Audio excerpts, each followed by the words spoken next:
So the premises of Paul's video is pretty easy, right? The truth about chats. But what you get instead is not the truth, but quite a lot of false accusations, misread studies, and clear lies. But first I would ask you to watch Paul's video before you watch the rest of mine. All my sources, which are also the most of his, are in the description. And let's just dive right in. Oh no, it's another droopy relationship advice video. No! Oh no, it's another cringe pickup artist video. God damn it, I'm not doing that, you scumbags! We need to talk about pussy hyperinflation. What is it with all these loser guys settling for 5s and 6s? Hi, you down to chill tonight? Maybe. What does it depend on? How tall you are? Bruh. Have you noticed this? Decent looking guys competing for average looking girls on Tinder. OkCupid discovered that women found 80% of men to be less than average in attractiveness. On Tinder, the bottom 80% of men in terms of attractiveness are competing for the bottom 22% of women, and the top 78% of women are competing for the top 20% of men. Another study found that men in their 20s are almost twice as likely as women to commit to someone they're not in love with, and in some cases not even attracted to. In other words, dudes be thirsty as fuck and standards are slipping. The reason behind this is cited as follows. In turn, the thinking goes, women will maximize their reproductive success by choosing a macho man as a short-term mate for his genes, and a less masculine man with a warmer personality for a long-term invested partner. While the problem with Tinder rather is that it is a picture-based meat shop. Things like personality, how you give yourself, how you speak, even how you smell, which are all important things when looking for a partner, are all left out, while you are reduced to a small image of yourself, which will make you think that you're not that attractive when being rejected a few times, but that isn't true at all. How successful you are on Tinder is not defining how attractive you are as a person, or how it is impossible for you to find a girl that cares about you and loves you too. But to his second quote, this one is taken completely out of context, since there are a variety of reasons why men want to settle down more early than previous generations did, like wide changes in society and work, equal rights, and an ever more unstable world that makes man also crave for an anchor of stability rather than Mrs. Perfect.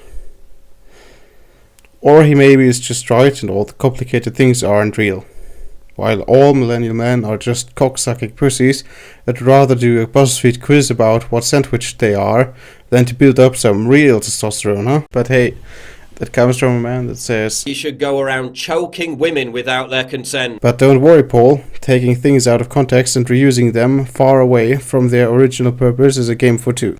Is it any wonder that society's increasing insistence that men behave like pussified beaters has coincided with male testosterone rates plummeting, which in turn has coincided with increasing numbers of men desperately scrambling to attract the attention of uglier and uglier women?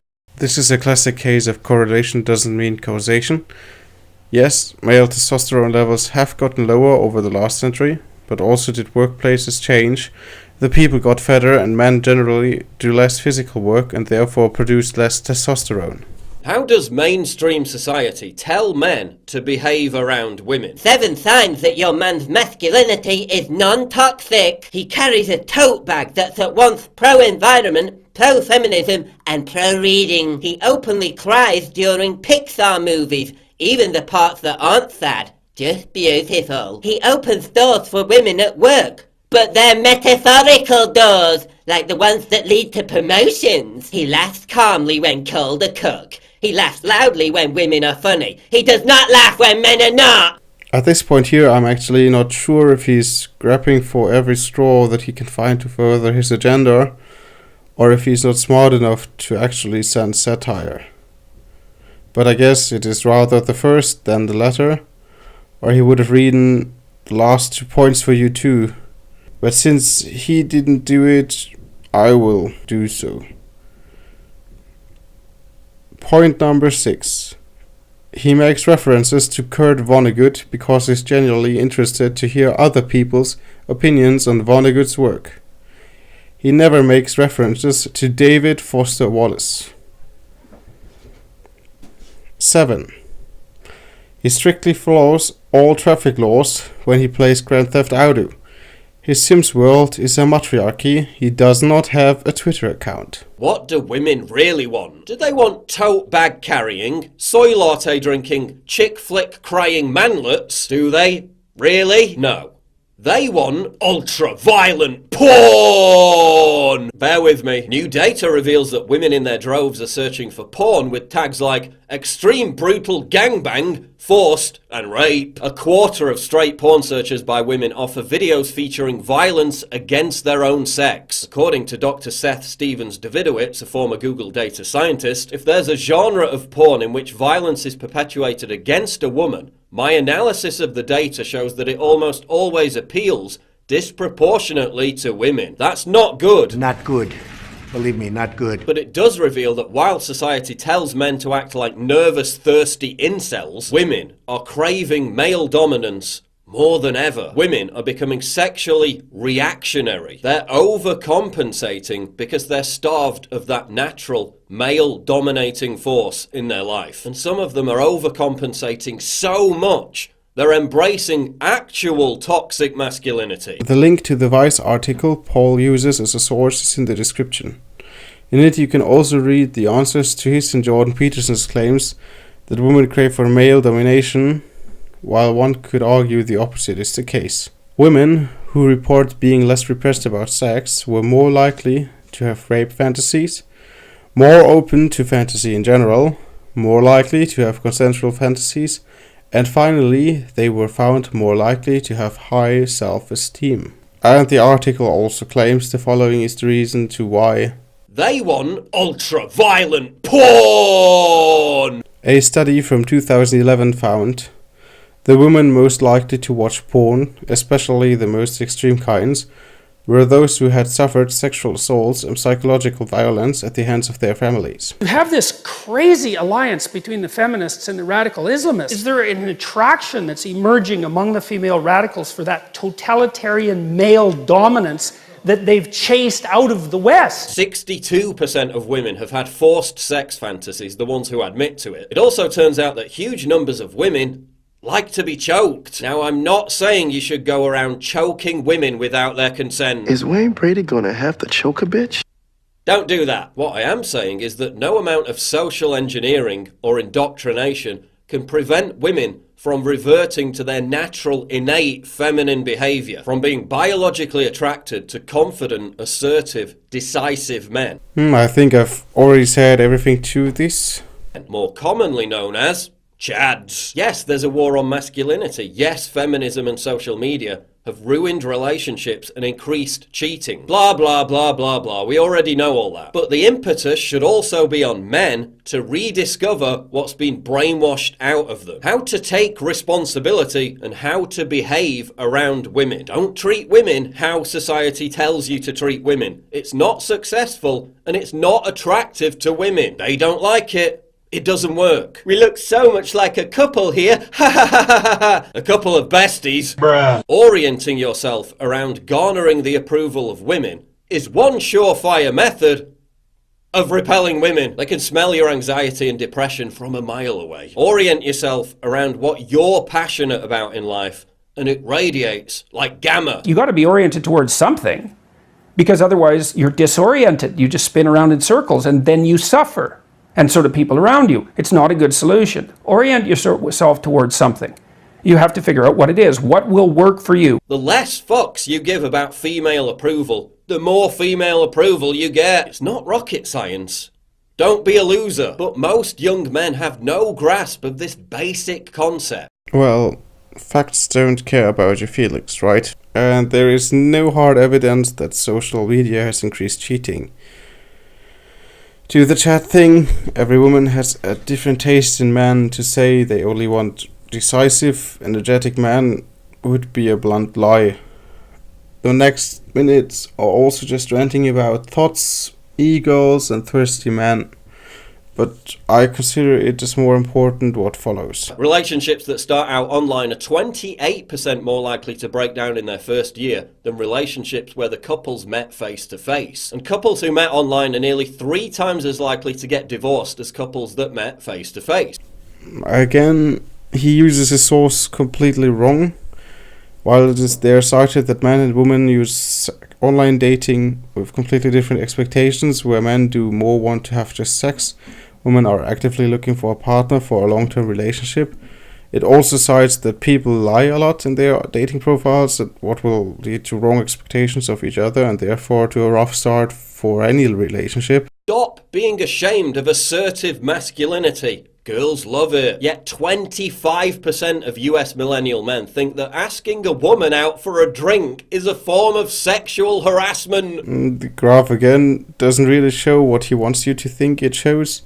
It mainly just says there is not a general society-wide consent about what sexual harassment is and what isn't in the US and France. What is happening? Listen, Me Too may have succeeded in outing serial rapists like Harvey Weinstein, but it also gave us things like hover hand. Was the price really worth paying? So was this just an estimation between a few awkward pictures and the mental health of many people?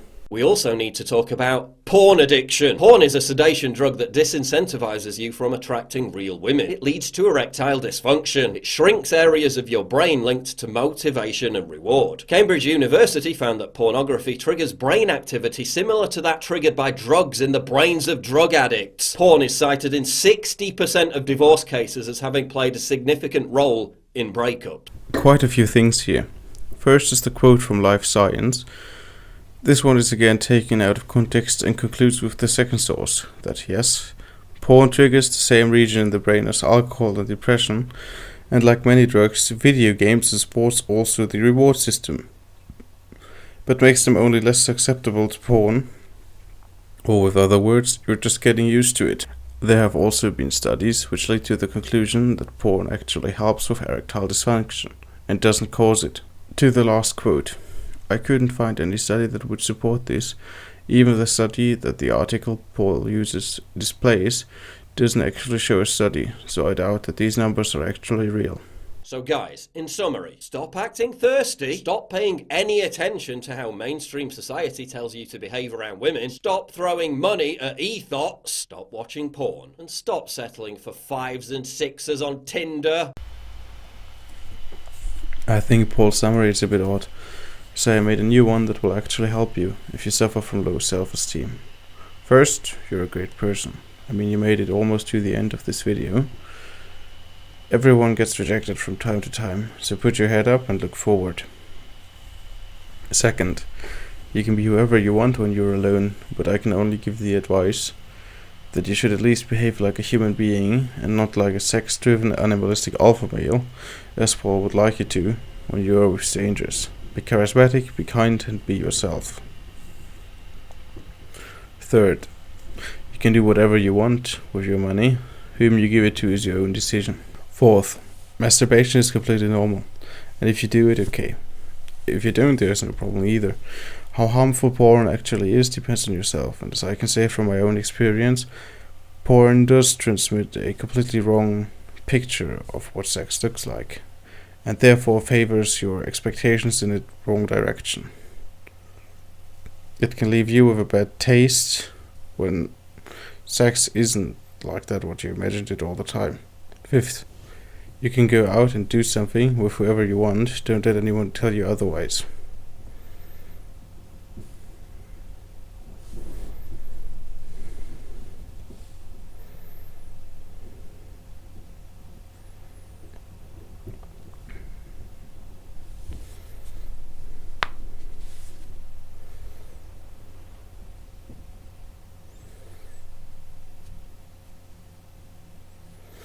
What I want to say as a small finisher is that you shouldn't fall for these lies. It's only what Paul wants, because this is how their recruiting starts. Everyone has already been rejected, everyone had a crush that didn't want them back, but this is how it works. First you watch a video like this, that many people can easily relate to, and soon they start to get sucked down the all-dried rabbit hole.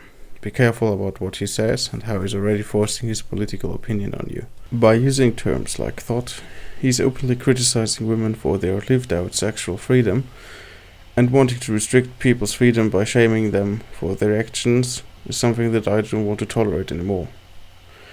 But what do I know? I'm just a person from the internet. Anyways, please tell me in the comments if you think that I misinterpreted something, should have gone somewhere more into detail, made any critical mistake, or if I can improve something in the future. I will definitely read it and try to make the next video already done better.